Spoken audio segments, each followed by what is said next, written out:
Okay, good evening, everyone. Good evening. Welcomed, esteemed faculty, students, guests, and our advanced practice registered nurse students for your white coat ceremony. My name is Lizzie Schiavdo. I'm the Associate Dean for Student Affairs. We're so happy to welcome you here tonight. I'd just like to remind you to please be considerate of the noise level, including children's cell phones, and remain considerate when other people are speaking. We have a photographer, Reed, who'll be taking pictures, so no need to come to the front. We're going to share all these pictures with your students, and they're able to share them with you as well. We ask you to be mindful and not to block the aisles during the coding. If you haven't already, you can download the program on the QR code. And I'll just give you a synopsis of what's going to happen. So for our white coat ceremony, Dr. Teresa Brown, the director, will open up the ceremony, followed by Dean Zahn, who will introduce our keynote speaker, Dr. James Simmons. Following Dr. Simmons, Richie Tran will do our student speech. For the presentation of the white coat, students will be lined up by specialty. Students, please follow the direction of Stephanie. She'll tell you when to stand up and come on down. Preceding will be the presentation of the student video montage, and we will conclude with the International Pledge, which will be read by Dr. Nalo Hamilton. And then we'll do a group picture at the end on the stairs. So we'll make sure you have all of this, so don't worry about that. Just wanted to give you all an outline of what's going to happen. And we'll begin in just a minute. We just want to make sure everyone's here from outside. Are we good? Yeah. Okay, I'd like to introduce Dr. Teresa Brown, Director of the APRN program. Please give her a round of applause.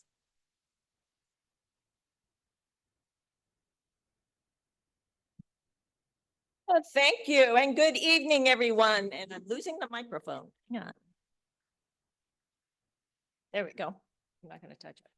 My name is Dr. Teresa Brown, and I'm the director of the advanced practice program here at the UCLA School of Nursing.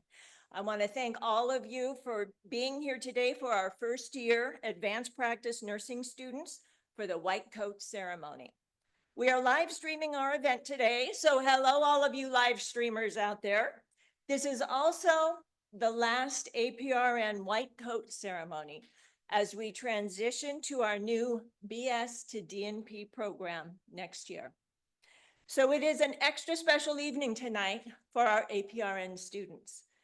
The white coat ceremony is held in nursing and medical schools across the country as a symbol of students entering into clinical practice and accepting the responsibility of applying knowledge in clinical settings to care for the patients guided by clinical preceptors. A white coat ceremony is a rite of passage from the care nurses provide at the bedside to the care for patients as nurse practitioners and clinical nurse specialists. I want to thank everyone who has made this day possible. I would like to thank our faculty. Would you please stand, faculty?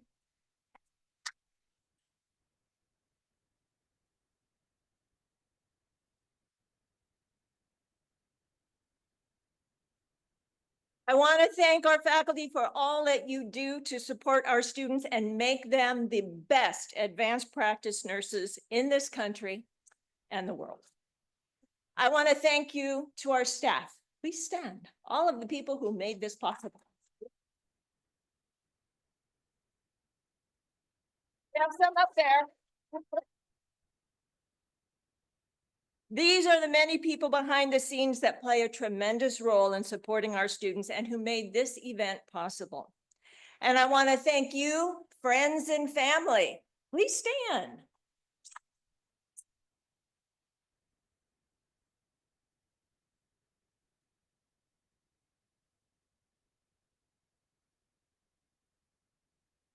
We want to thank you for supporting these students as they make this journey from bedside nurse to nurse practitioner and clinical nurse specialist. A special thank you to UCLA Health and especially Dr. Karen Grimley for your support in funding the White Coats for the students. And finally, we want to thank our students. We want to thank you for your commitment to learning and to the nursing profession. Now it is my honor to introduce our dean, Dr. Lynn Zahn. Dr. Zahn is the 8th dean of the UCLA School of Nursing. She joined the UCLA School of Nursing after serving as dean and chief nursing administrator of the University of Memphis Lowenberg College of Nursing for over 10 years. Dean Zahn is an expert on health equity for the vulnerable, with additional scholarly interests focused on developing better measures for health-related behaviors and higher education diversity and workforce development. Dean Zahn is a fellow of the American Academy of Nursing, and since 2001 has served on the Academy's expert panels on aging, global health, and the Diversity, Equity, and Inclusion Committee. She also serves as the board member and treasurer for the American Association of Colleges of Nursing. Please join me in welcoming Dean Lynn Zahn.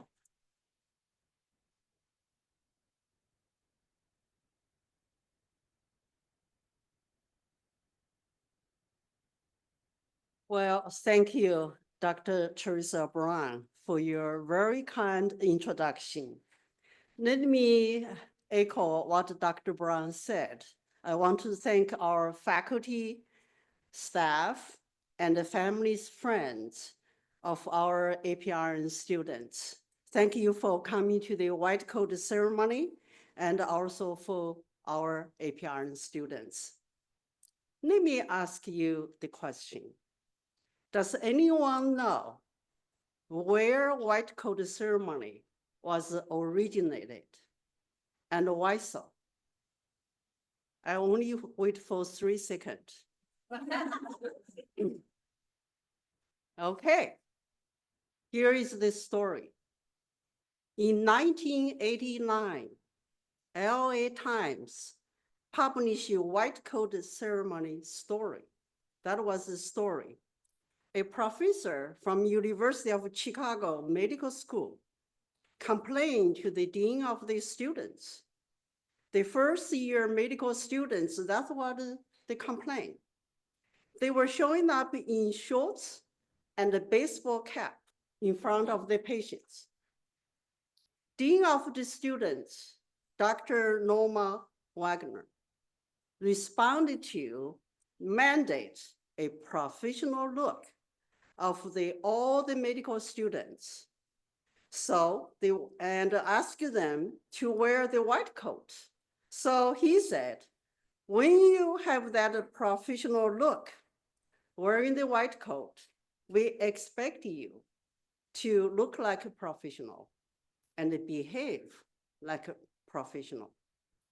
After 4 years, in 1993, Dr. Arnold Gold, a professor and a pediatric neurologist, sponsored the first formal white coat ceremony in the Columbia University College of Physicians and Surgeons. Since then, many medical schools hold the white coat ceremony prior for the medical students enter their clinical. After 2 decades, in 2014, Dr. Arnold Gold reached out to the American Association College of Nursing. And what right after that is the Institute of Medicine published nurses as the partners for the physicians, healthcare professionals in the healthcare. So this is what he said. And at that time, I actually began on the AACM board. He said the physicians and the nurses share the emphasis on collaboration, compassion, excellence, and humanity. White coat symbolize the patient-centered care and with compassion and humanity. His foundation made a donation to support 15 nursing schools across the country to initiate holding the white coat ceremony in the School of Nursing. Since 2014, many nursing schools and hold the white coat ceremony. And really, as Dr. Teresa Brown mentioned, is how the students transition. Either first time for the pre-licensure students transition into clinical, and also for APRN students, for you to transition into advanced nurse practitioner nursing practice. So, well, I just want you to know white coat is not just a piece of white fabric. It has a history and how that integrates into nursing. And also it means place yourself in the nursing profession.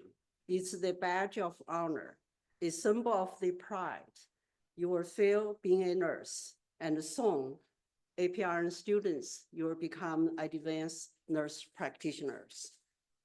So when you wear the white coat, you know that when the patients are sick, when they are in need, you make the journey with them, with your competence, with your compassion, and with humanity. Well, today, I'm very pleased to introduce our keynote speaker, Dr. James Simmons. Dr. Simmons is a very proud UCLA alum. And 2020, he graduated from our inaugural DNP program. He holds a Bachelor of Art and in Journalism and Mass Communication from the Drake University, a Master of Science in Nursing from University of Illinois, Chicago. He is the founding member and a continual ambassador for the CDC, which is the Center for Disease Control. Let's Stop HIV Together campaign. And notably, he is the founder of the vibrant online community, Ask Nurse Practitioner. And he put it in a much simple way, Ask NP. Okay, family members, remember what NP means here. So he combined his expertise and talent in nursing, healthcare, and communication to educate and to reach out to underserved, at risk, and populations with evidence-based facts. We are in this society, we have so many disinformation, fake information. But Dr. Simmons provided the best practice and use cultural appropriate information and evidence-based and the facts, scientific based.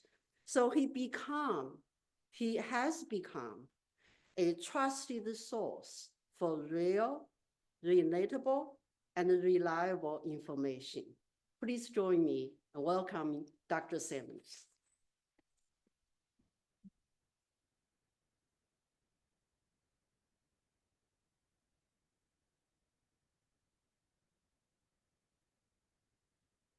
All right.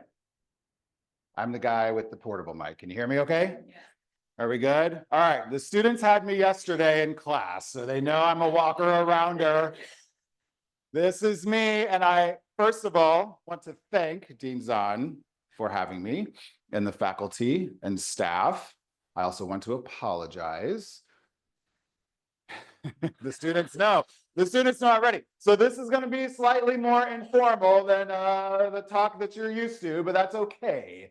That's why we're here. This is a celebratory, but slightly less formal than graduation event. So I'm striking that tone, okay? Thank you, Dean Zahn, for having me. I am Dr. James Q. Simmons, and you know, all right, there's always this like 7 keys to whatever, right? 7 keys of success, of like being the best gardener, or like, I don't know, like whatever, like becoming Elon Musk, very controversial, right? All of these things. So I was like, all right, I'm gonna do 7 success, say it easily, James. Success in 7 easy steps. This is for you students, okay? In this sort of next phase of your career and of your education, because this is important. Like there's some ceremony around this, right? And there's some like a little bit of pomp and circumstance, but this is a big deal. This is a big mind shift deal, right? Aha. My colleagues are agreeing with me. So, 7 steps. There will be a quiz afterwards, just so you know.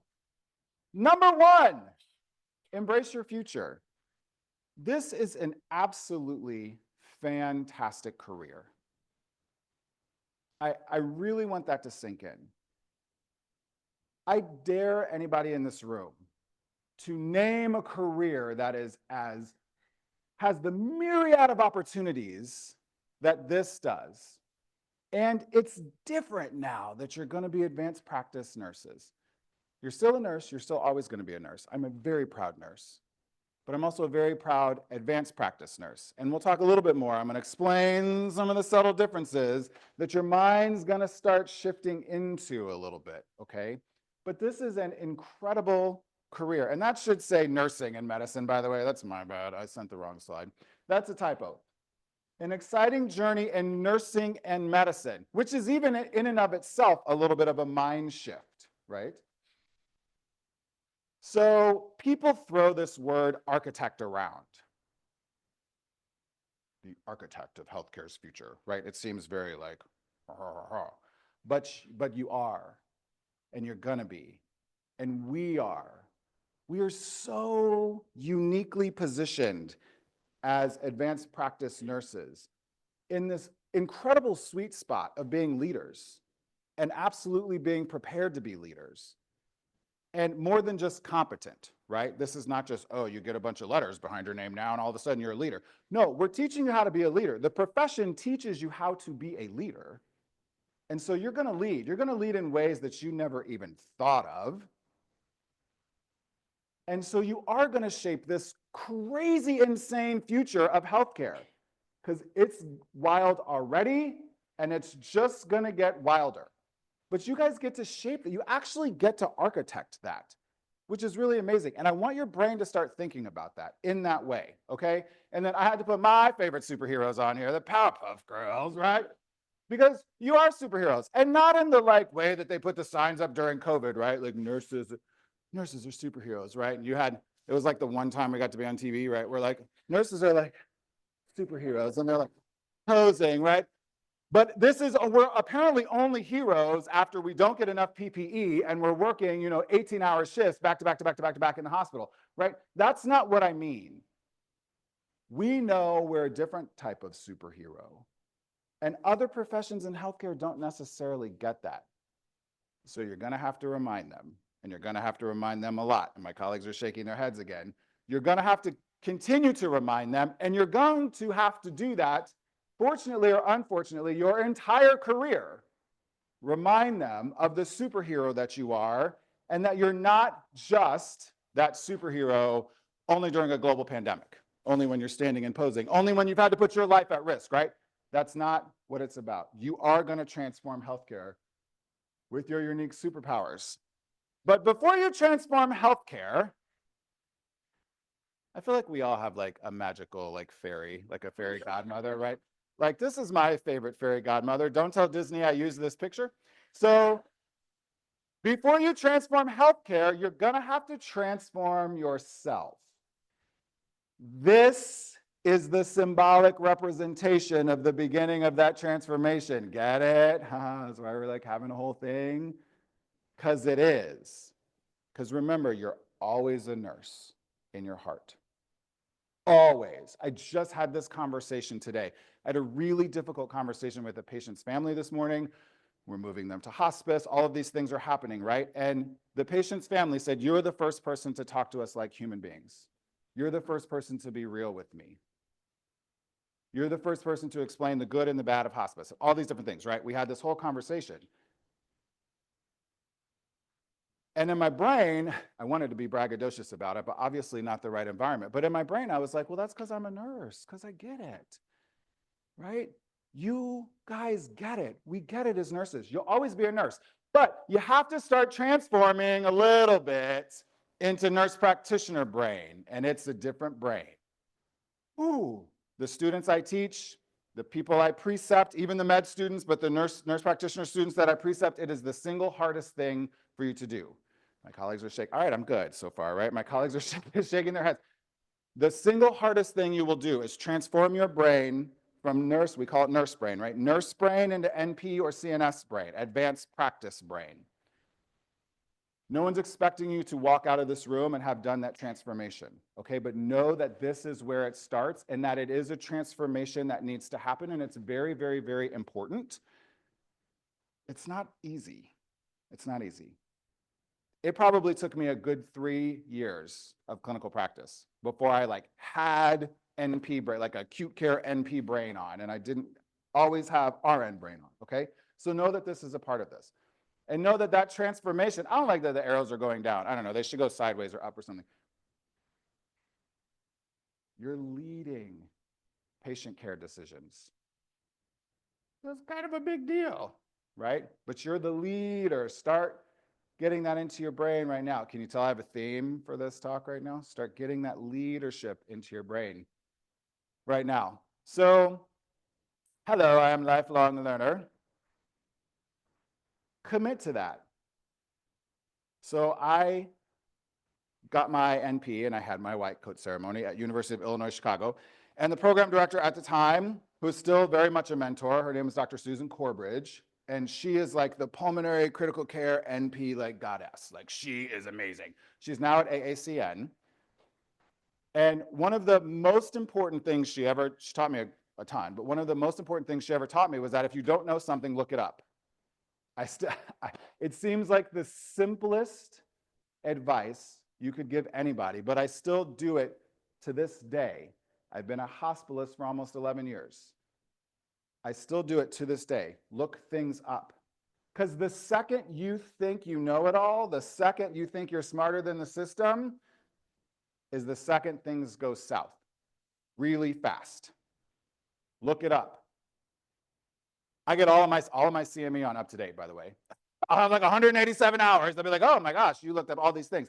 I download that, I turn it in. I go to school, I take classes, I learn from my fellow colleagues here. I went back and got my DNP, which you guys should do. You're the last class, right, that doesn't do the BS, the DNP, whatever. You should do this. Think about doctoral education, please. I know that seems so far off right now, but I cannot tell you how much having a DNP has changed my life. Dr. Karen Grimley told me, Dr. Teresa Brown told me, Dr. Nancy Jo Bush told me, everybody told me that it was going to change my life. And I didn't believe them.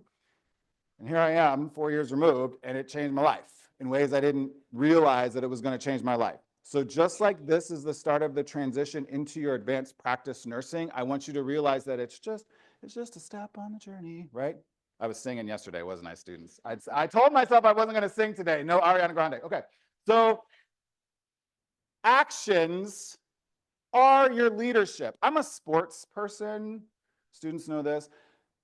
So opening of NBA season was last night, and today the Clippers, right, were local, right? So James Harden was talking today just on TV about how his leadership style is different than Kawhi Leonard's leadership style. Half of you probably don't know who any of these people are. But Kawhi Leonard is considered a fantastic leader in the NBA, but he is one of the most quiet people you will ever meet. He doesn't talk because his leadership is shown by how he plays. And this guy, had he not been constantly injured, might have gone down as one of the greatest two-way players ever to play basketball. And you ask basketball experts, you ask his fellow teammates, you ask other players, and they will say, Kawhi Leonard is one of the best leaders in the NBA.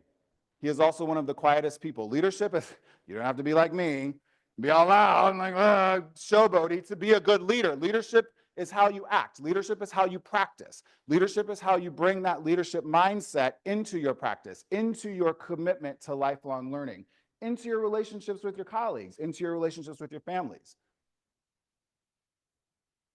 I got to say this one more time for Dean Zahn, of course. Pursue learning beyond your degrees. Like I was saying, I'm constantly learning. I had a phone call on the way over here from a neurologist at my hospital. He taught me something. I've worked with this man for 10 years. It was fantastic. You can learn outside of your degrees, but go on ahead and get those degrees anyway. You're going to need them, okay? Go ahead and get those degrees. I promise you, they make a world of difference. And remember that this is just the beginning. So I would be remiss in 2024 if I didn't talk about AI in healthcare, right? This is coming. And when I talk about you being architects, this is what I mean. AI is insane, right? It is crazy. It is already here. It's already part of our lives, whether you realize this or not. And you are right in the sweet spot of being able to really influence how AI is going to touch healthcare and, most importantly, touch our patients going forward. Us old fogies are probably already too old to do much about it, right? But hopefully we have prepared you to be the people who can help make these ethical decisions about AI and get AI into the right place so that it is doing good, not harm. You're going to take an oath later. You're going to recite this thing later about doing good, not doing harm, right? It's similar to the Hippocratic Oath. AI has a lot of potential to do a lot of harm. Technology has a lot of potential to do a lot of harm, but you guys are going to make sure that it doesn't.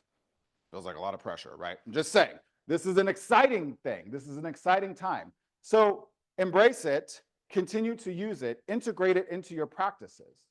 Use these tools in your daily practice. And know that you can be so incredibly creative and have so much fun as an advanced practice nurse using technology, and just know that technology is going to be a part of your practice. Right now, you're like, Dr. James, I just don't want to kill my patients when I go to work, right? Like, I just want to go into clinical practice. I just want to learn how do I use Epic? How do I chart this thing? Like, this is what you're worried about right now. So my job is to plant this big old seed right in the back of your brain that when you're ready, when you figure out Epic, when you figure out how to titrate a Precedex drip in the ICU, when you figure out how to intubate somebody, can you tell I'm an acute care person? There's my acute care peeps.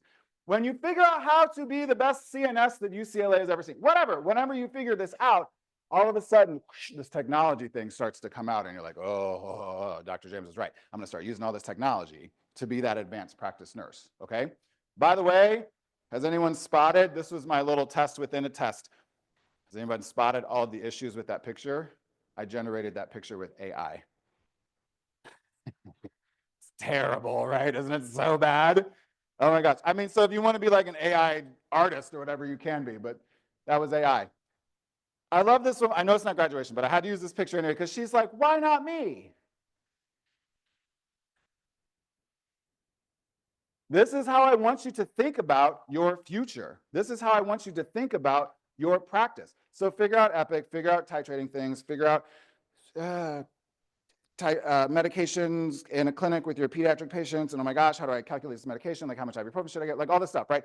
Figure that out. That's where you are now. But part of my job is to get you in two brains, thinking about now and thinking about where your career is going. Because I was so thankful that someone did this for me.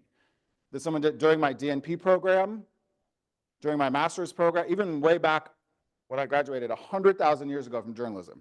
There's a lot of plastic surgery. I'm kidding. So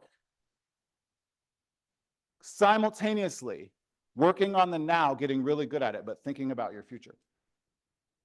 Every single one of these up here that I'm sure you're reading is someone who is an advanced practice nurse doing these jobs. I love being a hospitalist. The student know this already. I love being a hospitalist. So the internal medicine dude in the hospital, you get admitted to the hospital, you have to have your appendix taken out. The surgeon does that. The person who handles everything else and is in charge of the team, that's the hospitalist. That's me. I love my job. I love it. I also love doing all the TV that I do. I clearly like speaking, podcasts, radio, all my media stuff, right? I love that.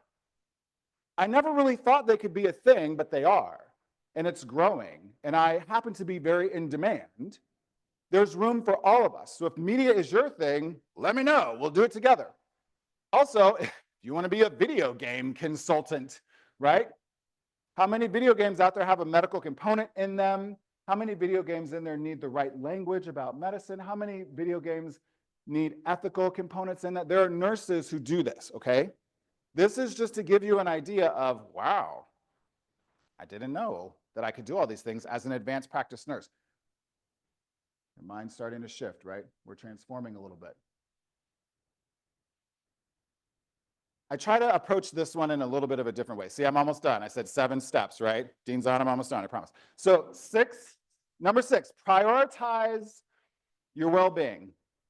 I cannot say this enough. I did a terrible job of this early on, like most of us nurses do, like most of us advanced practice nurses do. I did a terrible job at this in the beginning. I'm something of an empath.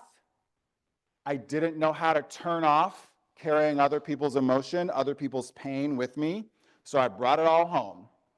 And at the time I finished school, I started smoking again. That's how bad it got. So I'd smoked for like 10 years, like high school into my 20s. And I started smoking again because that was I had to smoke on the way home from the ER because I was so stressed out because I didn't have good coping mechanisms. We've all heard the horror stories of this, right? Clearly I don't smoke anymore, all those things, right? Because I figured out how to prioritize my self-care. So just as much as I want you to transform how your brain is thinking, going from RN brain to advanced, I keep wanting to say NP, but I know there's some CNSs in here, to an advanced practice brain, you also really need to simultaneously understand, if anything, number 1, if you are not healthy, neither are your patients. You are leading the team now, or going to be. You're going to learn how to lead the team. You're going to make a bunch of mistakes. You're not going to commit to lifelong learning. You're not going to learn how to integrate technology. You're not going to be a good partner, parent, child, neighbor, HOA president, like whatever. You're not going to be good at any of those if you're not taking care of yourself. I love tennis. I happen to be a tennis head. I made the students watch a whole video on Serena Williams yesterday, right? So I had to put her in this one again as well. I play tennis. Tennis is me time. My husband knows that. My family knows that. My coworkers know that. Don't call me when I'm on the tennis court. When I'm on the tennis court, that 2 hours is like my therapy. And I come out a much better person because of that, because I've prioritized it. So nurture those passions outside of work. Find balance. I promise you work will always be there. Technology will always be there. All of these things will always be there. I promise you. So as you transform from, oh my gosh, I have all of this school, I have everything that I need to do right now, this is crazy, also start integrating that self-care. And generationally, you guys are way better at that than we were, right? Okay, last one. Promise Dean's on, I'm almost done. Be a voice for the unheard. Not only are we architects and in such a sweet spot with technology and with a sweet spot of being leaders wherever we are. Remember, leading a healthcare team in whatever environment you're in has nothing to do with the letters behind your name. It has everything to do with how good of a leader you are. There's absolutely no reason why, in whatever environment you're in, as an advanced practice registered nurse, you cannot be the leader of the healthcare team. There have been plenty of examples, and this might sound wild to you, but in the ICU, I run rounds. I'm the leader. And the physician and the consultants and the nurses and radiology and everybody else is looking at me, and I'm running rounds. You can imagine how my rounds are. They're a little wild, right? But they're great because I'm a good leader, because I was taught how to be a good leader, because nursing taught me how to be a good leader. Getting my DNP at UCLA taught me how to be a good leader. I'm a good leader. So are you. You're going to be a good leader. It has nothing to do with these letters. A nurse can't lead the team. Sure, why not? If you're a good leader, you're a good leader, right? Know that. Own it. This is this. And they put this on you in a minute. You're like, yeah. You're like, I'm a good leader. You have to lead for marginalized communities because there really aren't a lot of other people out there doing it. We have to. We like to tout that we're the most trusted profession. That statistic is incorrect. We're the most ethical profession based on that survey. 23 years, we're now 22, 23 years running. We're the most ethical profession because we advocate for marginalized communities, because we are the voice for people who are voiceless, because we are really good leaders, and we use that for people who can't be leaders for whatever reason. So you have to keep doing that. I don't care if you are in an aesthetics practice. I don't care if you are a video game consultant. You are always thinking of being that voice and being that leader for people who are unheard, for people who are marginalized. Because there's no better place for social change. There's no greater intersection of politics and humanity and economics and sports, all these things than healthcare. We are the sweet spot. And I just got done telling you that you are the sweet spot within that sweet spot. So know that and own it and have fun doing it. Thanks, y'all.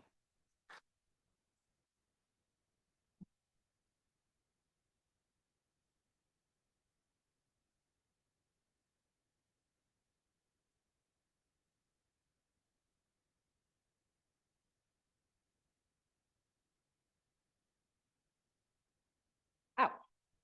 Okay. I would like to introduce you to Richie Tran from our Family Nurse Practitioner Program, who has been selected to represent his class here today.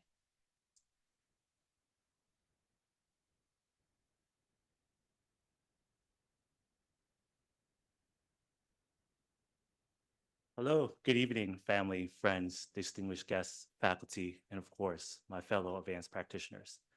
Before I begin, I know some of you have already seen my video, so thank you for watching it. But I ask you and everyone tonight to open your hearts and allow me to be vulnerable once again. So today marks a profound moment in our lives as we stand here ready to wear these white coats for the first time, but not really. But we're not just stepping into a profession, we're stepping into a calling. This ceremony signifies more than just a transition. It represents the culmination of our sacrifices, resilience, and unwavering desire to serve others. For me, this white coat carries the weight of my family's journey, a journey shaped by the struggle, sacrifice, and love. My mother, a Vietnamese war refugee, fled her home during the war with nothing but hope for a better life. She worked tirelessly, holding 2 jobs as a casino card dealer, just to provide for my sister and me.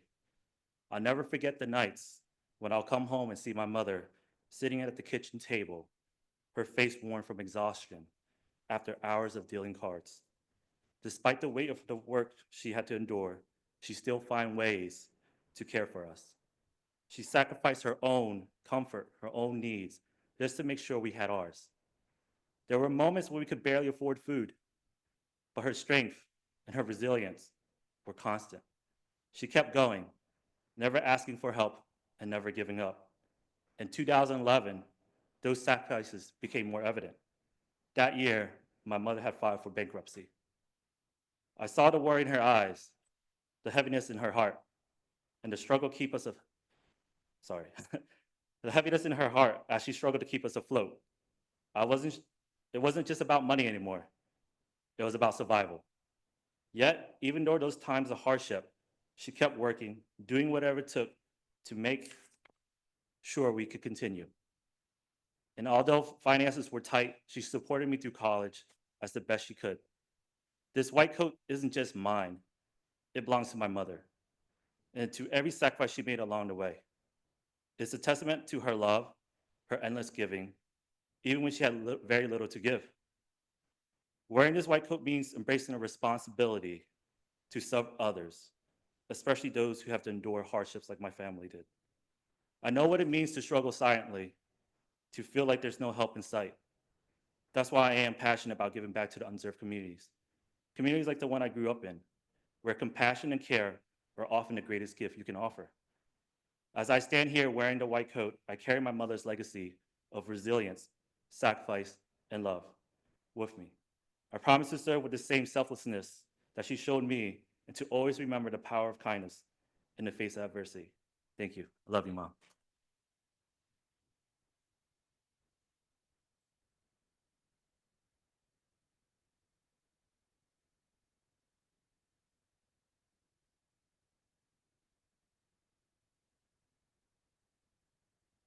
Phenomenal. Now it is time to present the students with their white coats. They will. Why not?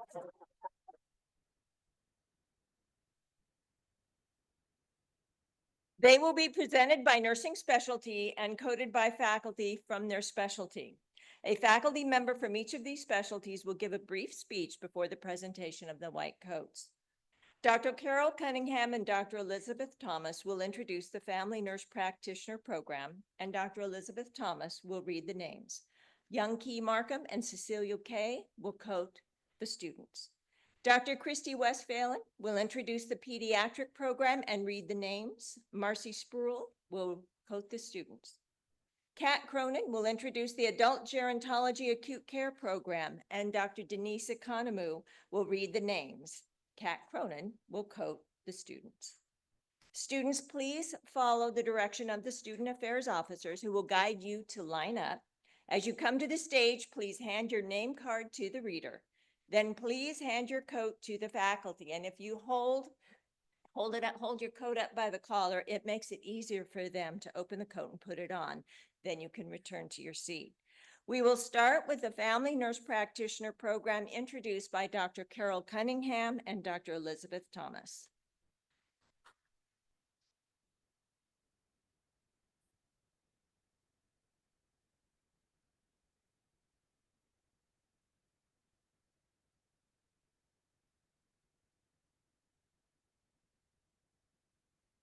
Good evening, everyone. My name is Dr. Carol Cunningham, and I've been working here at UCLA since 2015. On behalf of the entire faculty, I'd like to extend a warm welcome to all the family, friends, and loved ones who have joined us today. Your presence here means so much to our students as they celebrate this important milestone in their journey at UCLA School of Nursing Advanced Practice Registered Nursing Program. Today, we acknowledge not only the hard work and dedication of our students, but also their invaluable support each of you has provided along the way.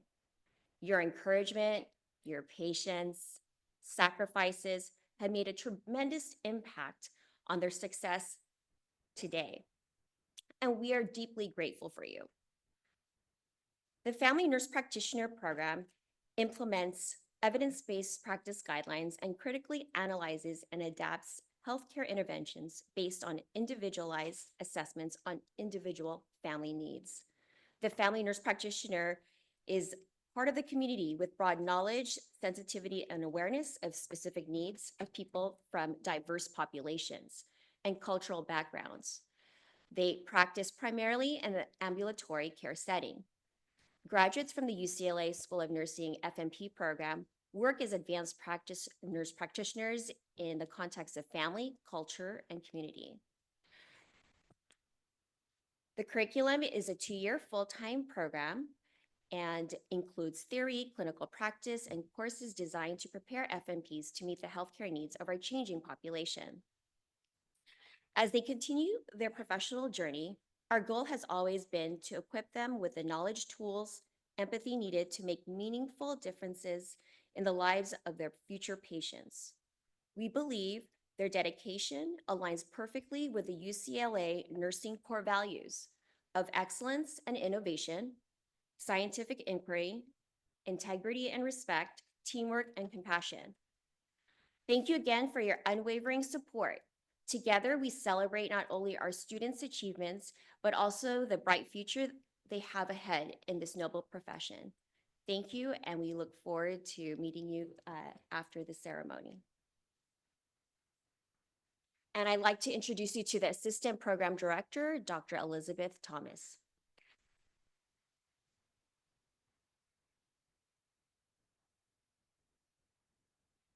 Hi, good evening. I'm Dr. Elizabeth Thomas, and I'm a proud APRN since 1988. I'm the Assistant Director of the APRN program and the Deputy Director of the Occupational and Environmental Health Nursing Program. Health promotion, restoration of health, the prevention of illness and injury, and protection from work-related and environmental hazards is the focus of occupational health nursing. NPs in this role work in corporations, manufacturing plants, refineries, universities, hospital employee health settings, urgent care clinics, pharmaceutical industry, and many, many other settings. Since the late 1800s, there have been occupational health nurses in industry, if you can believe it. The potential to reduce injury, illness, disability, and control associated costs is enormous. Our F&P students have the opportunity to add this specialty, and this is the only specialty that they can add after they've been admitted to the program. They can do it as late as the summer, this coming summer. So you have heard about occupational health from one of my lectures. You'll hear a little more from a few more lectures. So if you're interested, please contact me. We do have some funding available. We are funded by the National Institute of Occupational Safety and Health, and we do, as a result, are able to provide some financial support to students in the program. Students do have to take some extra coursework, but they also get the opportunity for some true interdisciplinary interaction with other disciplines that work in the field of occupational and environmental health. It's a very, very rewarding specialty, and I've been doing it since 1985, and I love it. Thank you.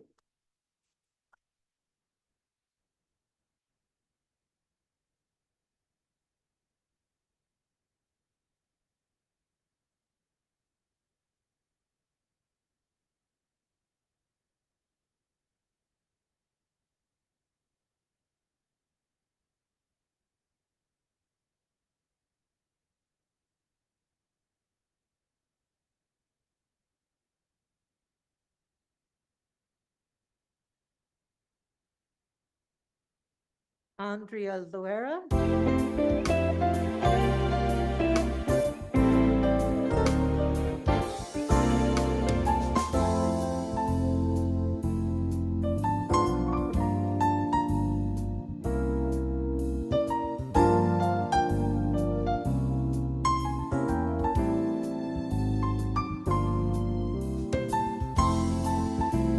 Priscilla Brock.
Taylor Rose Thomas.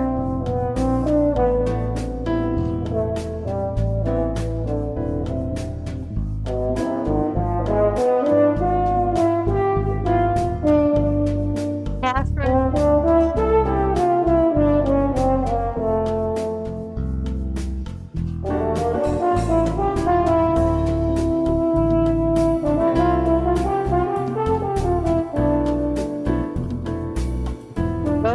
Rosa E.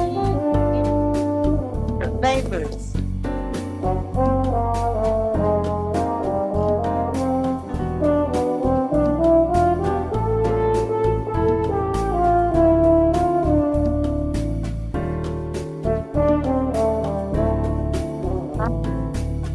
Abdullahi.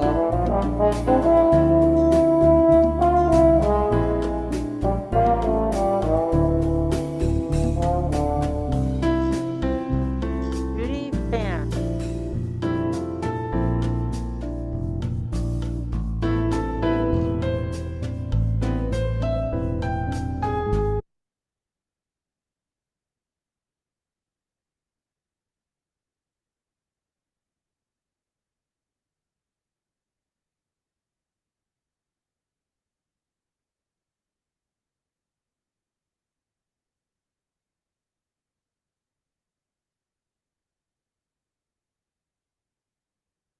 All right, we'll let everybody get settled. I'm Dr. Christy Westfall, and I'm the coordinator for the pediatric APRN program here at the UCLA School of Nursing. It's an exciting night, right? Yeah. So being here with you all brings me back a couple years ago, maybe 2006 years ago, when I was in your shoes, eagerly awaiting the start for my journey as a pediatric nurse practitioner, but also wondering exactly what I was about to walk into. So, as APRNs, we start out as nurses. I remain forever grateful to Children's Hospital of Los Angeles for making my dreams come true. I started out as a new grad in the emergency department at CHLA, and I thrived in that fast-paced pediatric ED environment. I loved it. For me, one of the greatest gifts of our profession is the way that we connect with those that we care for, through birth, through life, through death, and everything in between. So some of you may be wondering, what exactly is a pediatric nurse practitioner? Some of you over there might already know the answer. For the rest of you, I'm going to share. So pediatric nurse practitioners, we are certified, licensed, advanced practice nurses who complete advanced coursework in physical assessment, pharmacology, and pathophysiology.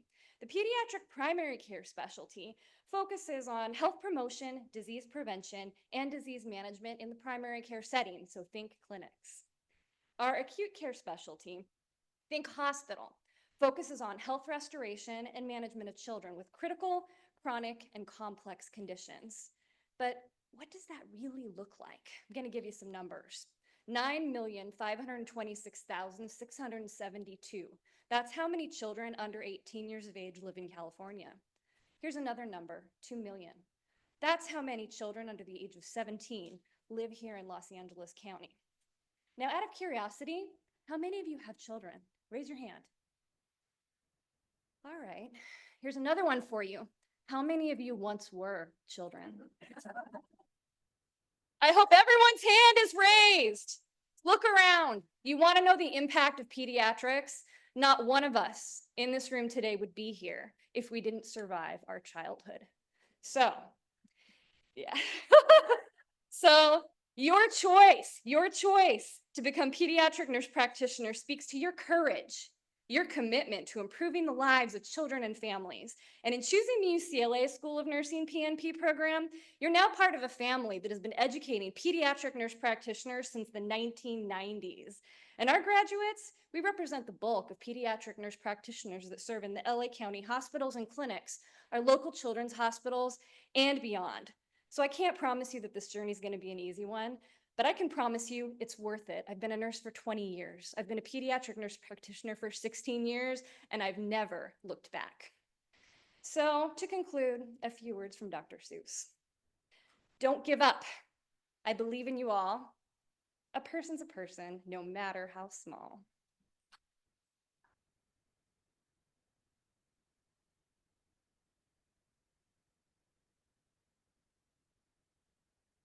And here they come, our Peds cohort. We are small, but we are mighty.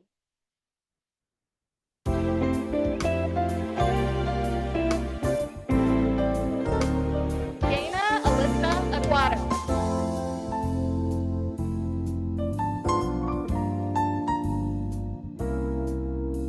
Dana Yo.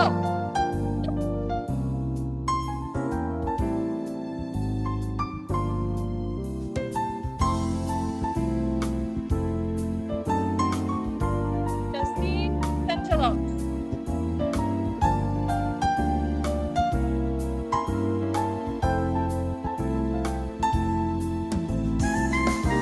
Tina Scott.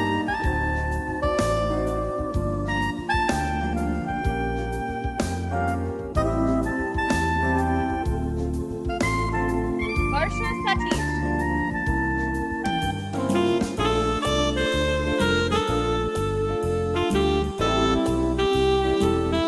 Cole Porter.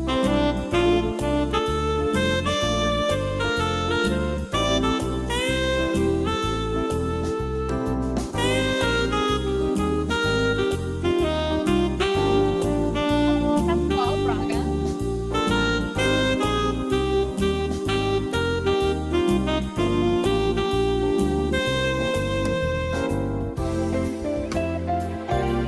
Alexis Gonzalez Carrasco. Angelina Ichi Cordova.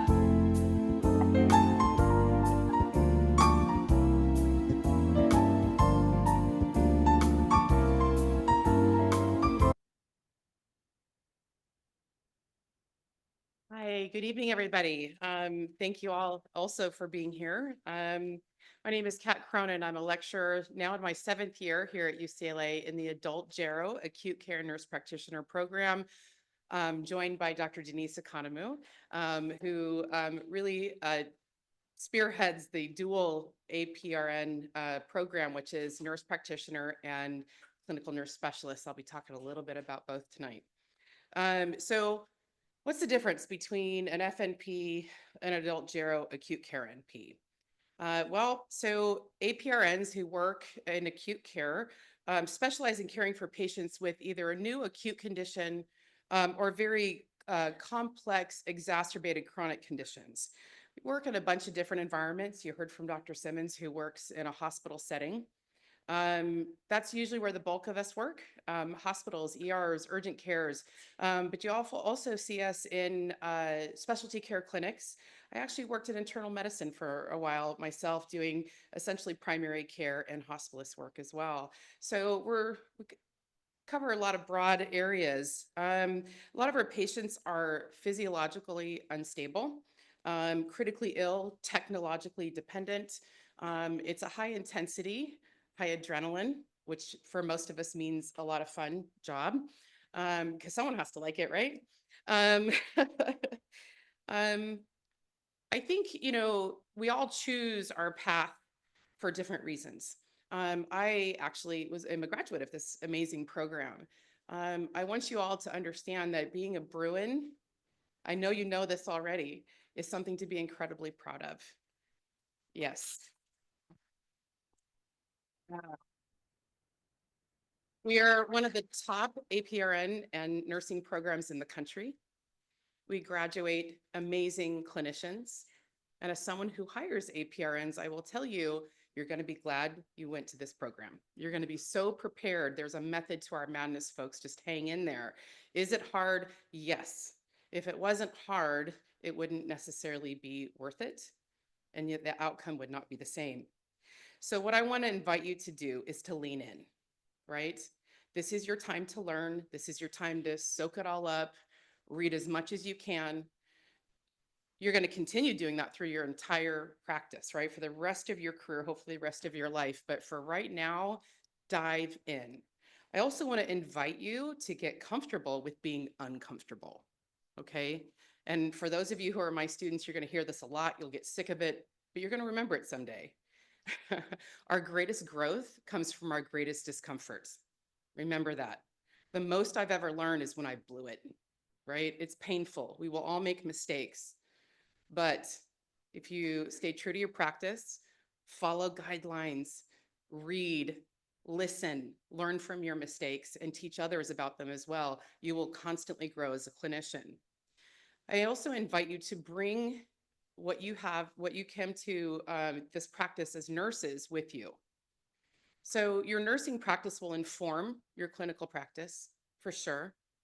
Bring your heart, bring your nurse's heart, bring your spidey sense intuition, and then use this program in your clinical time and the rest of your career, certainly the first few years, to build that knowledge base. All of that is going to help you transition, right? It's that transition to practice from bedside nurse to provider. And I appreciate Dr. Simmons touching on this. It is quite a transition. And it seems so simple when you're filling out the application and then you start doing the clinicals, okay? It takes some time though. If you knew all this stuff, you wouldn't need us, right? So be patient with yourself. Come to us when you need us. We're all so happy that you're all here and incredibly proud of you already. I want to talk a little bit about the CNS role. So APRNs, we talked about nurse practitioners, but there's other types of APRNs. Certified registered nurse anesthetists are also APRNs. CNSs, clinical nurse specialists, is a very special type of APRN. Our students here we have 6 dual students. Now understand that they do all the NP hours, which here at our school is 760. They do an additional 500 hours strictly CNS. They do not stop. They go over summers.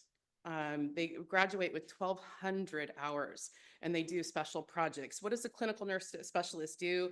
They have clinical knowledge as well as administrative systems improvement knowledge and expertise, as well as patient, family, and staff education. You're all going to hear evidence-based practice. That's what drives our practice, right? And CNS has helped drive that in the clinical setting. So learn as much as you can the next couple of years. It's an exciting time. And good luck to you all. Let's coat the acute care.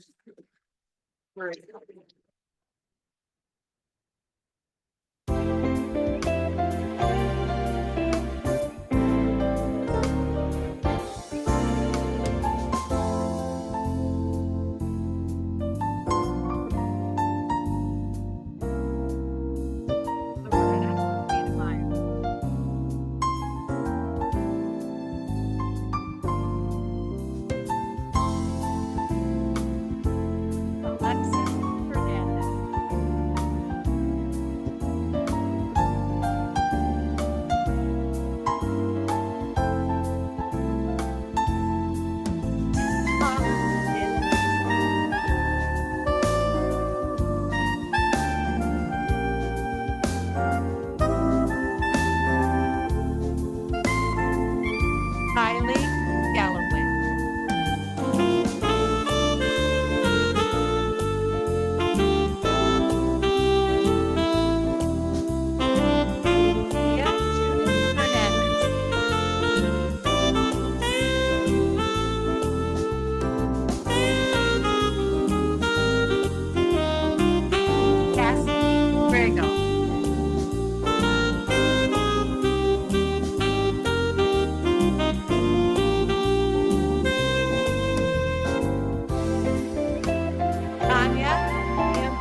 Smith.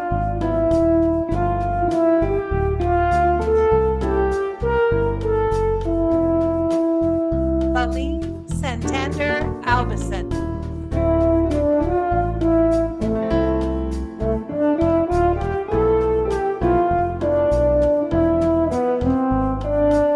Allie Tran.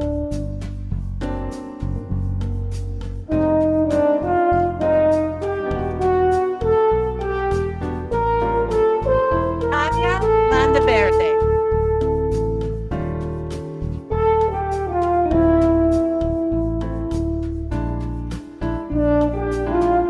Catherine Munasquera.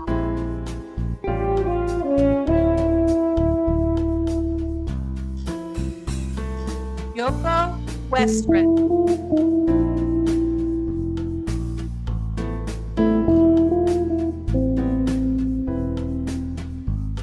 Cecilia Ramirez.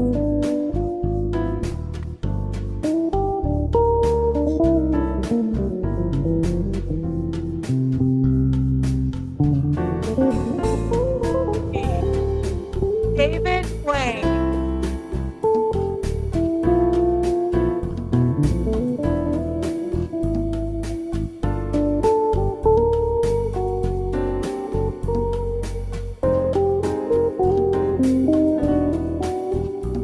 Elizabeth Gomez.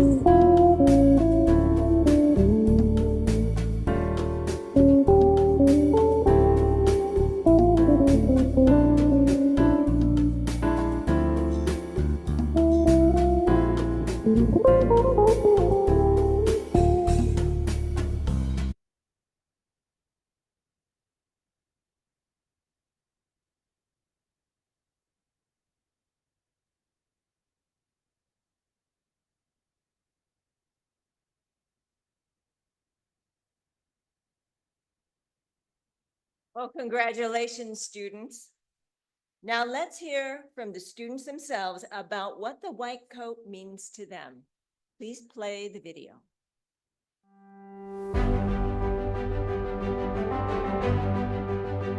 The white coat means to me that all my hard work becoming a registered nurse, going through my bachelor's program has only prepared me for this day to become an APRN FNP to better serve the community. The white coat represents my embrace of important responsibility to lead as an innovator in healthcare. The white coat symbolizes maturity and the commitment to uphold the very highest of standards in providing nursing care, compassion, and professionalism. Para mí, la bata blanca simboliza la responsabilidad de brindar atención y el compromiso de seguir defendiendo a mis pacientes. La llevaré con orgullo. Gracias. For me, the white coat ceremony is an opportunity to advocate and provide compassionate care to all communities. It symbolizes my commitment to bridging healthcare gaps in underserved communities and represents my hard work and desire for growth. A white coat is a privilege I feel honored to have. Never in my wildest dreams did I imagine I would one day get to wear a white coat. I am a true reflection of my parents' wildest dreams, love, and support. Papas, los quiero mucho. Baby sister, this is for you. To me, my white coat symbolizes my passion and ongoing dedication to bettering the lives of others, especially the little ones. The white coat ceremony means I'm one step closer in fulfilling my dream as a pediatric nurse practitioner. It's not just a coat, it's a promise to my husband, my son, and to myself to give my all in making a difference in the lives of little kiddos and families. To me, the white coat ceremony is a pinnacle moment in my nursing career, transitioning from being a registered nurse to starting the journey to becoming a family nurse practitioner, which has been my dream since I was 13 years old. The white coat ceremony means the beginning of an important journey to me. It represents the growth I experience as I advance through the UCLA FNP program. I am excited to develop both professionally and personally through this journey. My parents are Vietnamese refugees whose hard work led me to this very moment. My white coat represents their journey, and now my journey as I commit to provide equitable care for everybody, no matter their socioeconomic status, no matter the color of their skin or their immigration status. It also represents hope and the opportunity for me to serve my community and make this world a better place. We are going to be learning from some of the most remarkable minds in medicine and in nursing these next 2 years as we advance our careers. What an exciting time to mark the very beginning of our journey from RN to APRN.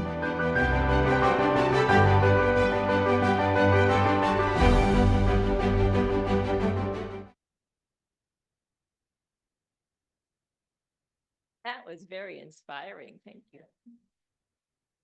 Now I would like to welcome Dr. Nalo Hamilton to the stage to lead all of the nurses in the room in the International Pledge for Nurses, which is displayed on the screen to follow along. Students have a printed keepsake of the pledge at their seats. So please read the pledge together right after Dr. Hamilton starts. Okay, while everybody's getting it together.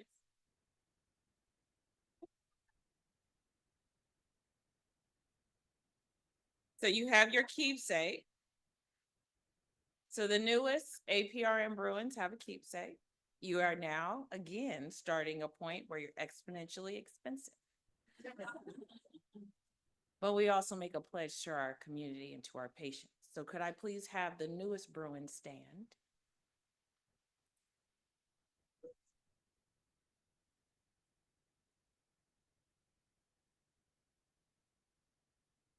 Then could I have the nursing faculty and family and friends who are nurses in the audience stand? All right. So we will begin with the pledge. In full knowledge of the obligations I am undertaking, I promise to care for the sick with all the skill and understanding I possess, without regard to race, creed, color, politics, or social status, sparing no efforts to conserve life, to alleviate suffering, and to promote health. I will respect at all times the dignity and the religious beliefs of the patients under my care, holding in confidence all personal information entrusted to me, and refrain from any action which might endanger life or health. I will endeavor to keep my professional knowledge and skill at the highest level and to give loyal support and cooperation to all members of the health team. I will do my utmost to honor the international code that applied to nursing and to uphold the integrity of the nursing. All right.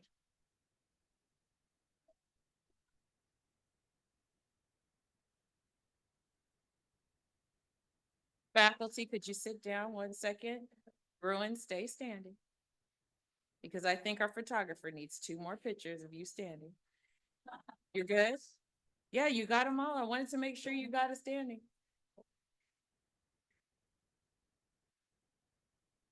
Okay, thank you.